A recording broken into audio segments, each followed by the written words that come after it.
Assalamualaikum warahmatullahi wabarakatuh. Saya Rina dari kelas 12 TKJ 3 SMK Negeri 1 Cijulang.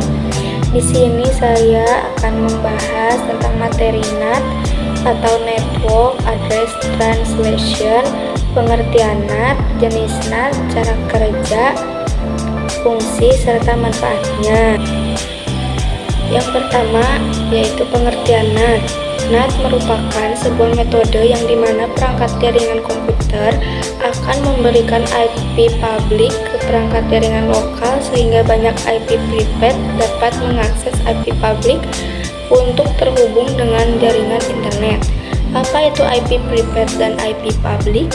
Yang pertama, IP private adalah IP yang digunakan untuk jaringan LAN. Yang kedua, IP public adalah IP yang digunakan untuk mengakses dan diakses dari internet. IP private adalah IP yang bisa diakses oleh siapa saja, sedangkan IP public adalah IP yang hanya dimiliki oleh perusahaan ISP atau Internet Service Provider yang nantinya dapat disewakan kepada perusahaan. Satu IP public hanya dapat digunakan satu komputer saja.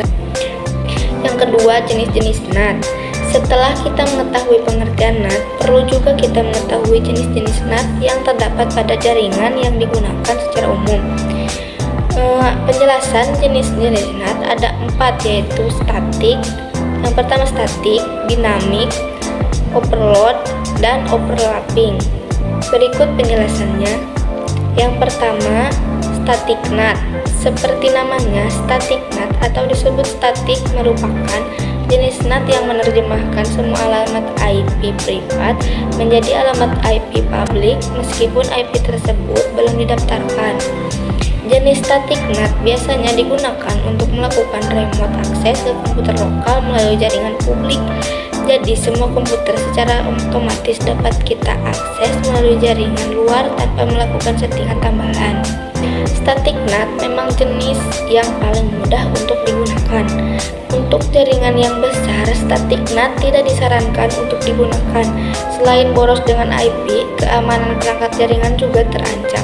Hal ini juga perlu diketahui untuk dapat memilih jenis NAT yang aman untuk digunakan, karena sebenarnya jenis ini kurang aman jika dibandingkan dengan jenis NAT yang lainnya. Yang kedua, dynamic NAT. Salah satu jenis NAT yang lebih aman adalah dynamic NAT. Pada sistem dinamik, setiap IP privat akan diproses secara dinamis oleh sistem ini menjadi IP publik. Hal ini tentu akan menyulitkan para penyusup untuk masuk ke jaringan komputer.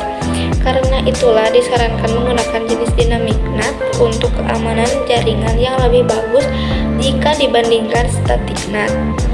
Walaupun begitu, jenis NAT dinamis harus memiliki lebih dari satu IP publik.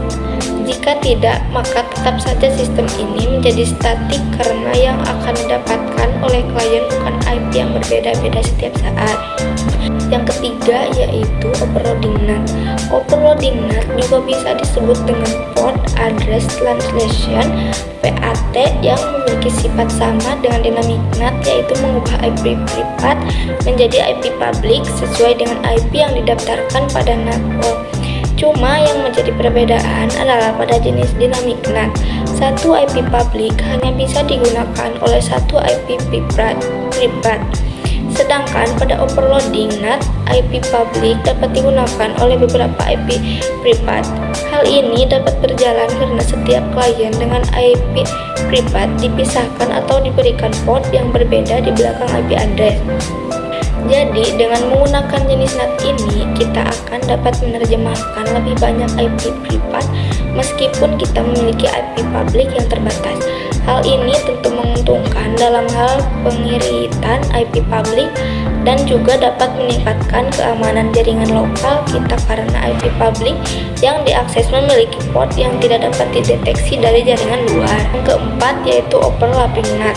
Overlapping NAT merupakan jenis NAT yang melakukan menerjemahkan dua arah apabila terdapat IP yang sama pada IP lokal dengan IP publik. Secara teknis, sistem overlapping akan mengubah IP publik dengan nomor atau angka yang tidak digunakan pada IP lokal. Contoh kasus yang terjadi yaitu misalkan saja komputer A yang terdapat pada jaringan lokal melakukan komunikasi dengan server A yang ada di internet global. Apabila terjadi konflik server A dengan IP lainnya yang terdapat di internet, maka overlapping NAT akan memasukkan alamat IP server A agar tidak mengalami konflik dan tetap dapat diakses oleh komputer A yang ada pada jaringan lokal. Lanjut yang ketiga yaitu cara kerja NAT. Yang pertama, ketika mengakses internet secara tidak sadar, proses tersebut melibatkan NAT di dalamnya. Saat komputer meminta data dari server yang berada di internet, NAT akan mencatat IP privat kita ke dalam tabel translasi alamat. Kemudian IP privat komputer diubah menjadi IP NAT. Yang kedua, NAT akan melanjutkan permintaan klien komputer ke server yang dituju menggunakan IP publik. Karena itulah server akan mendeteksi IP publik yang melakukan permintaan, bukan IP privat komputer kita. Karena itu server akan menanggapi permintaan dan akan mengirim data yang diminta ke IP publik NAT. Setelah sampai pada sistem NAT, data tersebut akan diteruskan ke komputer klien yang meminta data tadi, sehingga komputer kita dapat menampilkan halaman web yang kita minta tadi.